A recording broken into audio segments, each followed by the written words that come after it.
And right now, I would like to also ask you about the lawsuit. What Yes. is it about exactly?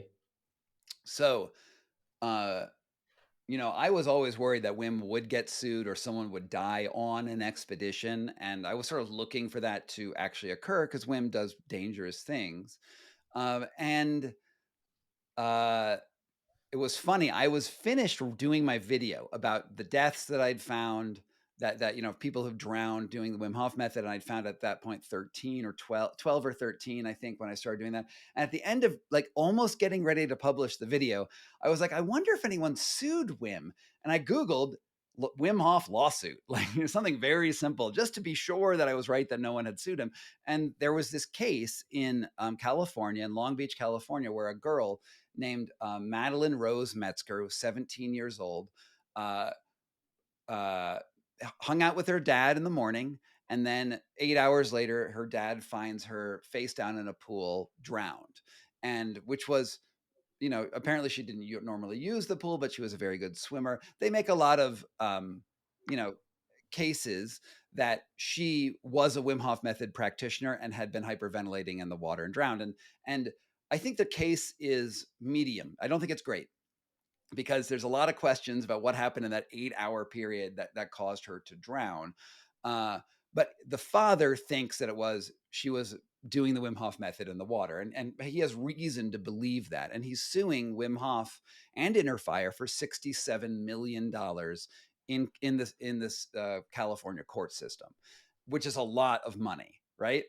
When I look at the case, I think it's not amazing. I don't think it's I don't think it's very well argued or articulated, but I do think that they are pointing at the right events, right? Because there's other people I've spoken to and other family members of people who've died who are like, a guy named Andrew Encinas, it was like only about 10 miles away from where Madeline Rose Metzger died. He was like, hey guys, I'm going to go do Wim Hof method in the pool. And they were like, cool, see you later. And then like 10 minutes later, he was dead. It's like a much clearer connection between someone doing the Wim Hof method in water and death. And I know of probably 8 cases that are sort of very similar to that.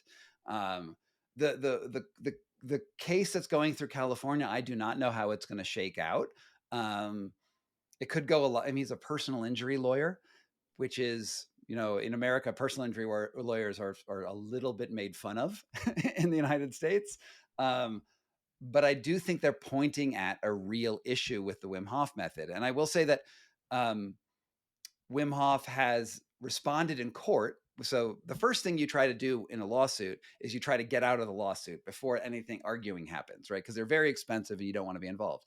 So Wim Hof submitted a response to the California court, which said, I have no relationship to anyone in California. Anyone called a Wim Hof method instructor, I do not know them. I have no relationship with them. I've never sold a product in California. All of those are lies. Like they're just straight up lies. So what we have actually is a poorly argued legal case on the the complaint, and we have a really bad defense from Wim Hof. So it's like a bad lawyer versus a bad lawyer, and I do not know how it's going to shake out. Yes, but how many deaths are so far because of this problem of breathing in the swimming pool? So according to I'm going to actually check my list because I keep on updating it. Right now we have 17 deaths that I have associated directly with the Wim Hof method. And the way I've collected this is very important to understand. It's from press reports that say Wim Hof method and drowning, like some reporter has gone in and checked this and said, okay, this is Wim Hof method and drowning. Um, or it's like a family member has contacted me and they've said, okay, this is exactly what's happening. So those are the two ways that you get your name on my list. And I will note that of these cases, of the 17 cases, 1, 2, 3, 4, 5, 6, 7, 8, 9, 10 of them are in the United States. This is what I can tell you by looking at my list of 17 dead people is that my sample is horribly skewed. There's no doubt in my mind that this is only a fraction of the actual number of deaths that are out there. Because what are the chances that Americans are uniquely misunderstanding Wim Hof, right? Wim Hof is popular everywhere. I mean, maybe Americans are particularly dumb. I don't think so. I think that what I'm actually looking at is just a very skewed sample of the total number of deaths, because it's very hard to end up on my list.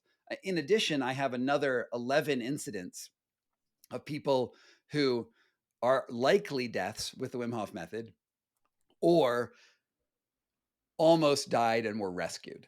And those people all have the same statement. Hey, I was doing the Wim Hof method in water and I almost died. So we actually have them saying what they were doing. From my perspective, 17 seems very little when you compare it to the scale that Wim Hof operates on, because people die even running. So it's normal that people will die with such a big audience, I guess.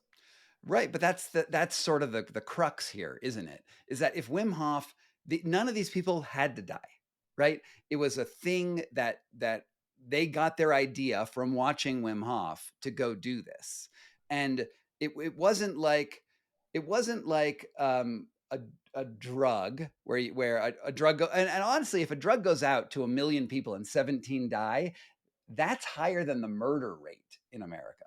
So, and murder is bad. So the rates are how many people need to die before we think it's concerning. I would say 1 death is a concerning. 2 deaths is concerning. Is it at what point do we ring the alarm bells that this is out there? And also realize that there could be 100 people dead, could be 200 people dead. I don't know what the actual number is. And that's sort of it's clearly something that Wim Hof needs to tamp down on. The second part of the response to that is, Wim Hof has like 6 million followers roughly in all social media, something about 6 million followers. And people say, look, but he's helped so many people. Well, I would love to know how many people he's helped. Like we assume it's millions, but is there any data? What is the denominator of this fraction? Actually, we don't know, because no one has quantified that. So you're basically making up a number, you're making up your denominator, but we know what the numerator is. Jeżeli dotarłeś do końca, to zostaw w komentarzu taką oto emotkę serca, a na pewno przypnę ci serduszko. Cieszę się, że rozmowa okazała się dla Ciebie wartościowa. Nie zapomnij jeszcze o łapce w górę oraz o subskrypcji, ponieważ rozmów takich jak ta będzie więcej. A teraz czas na autopromocję. Część z Was może nie wiedzieć, ale napisałem własną książkę. Jeżeli interesujesz się rozwojem osobistym lub jesteś na początku swojej drogi w tym temacie, to ta pozycja jest dla Ciebie. Z pomocą Progressus Dux skrócisz sobie drogę o 100-kroć.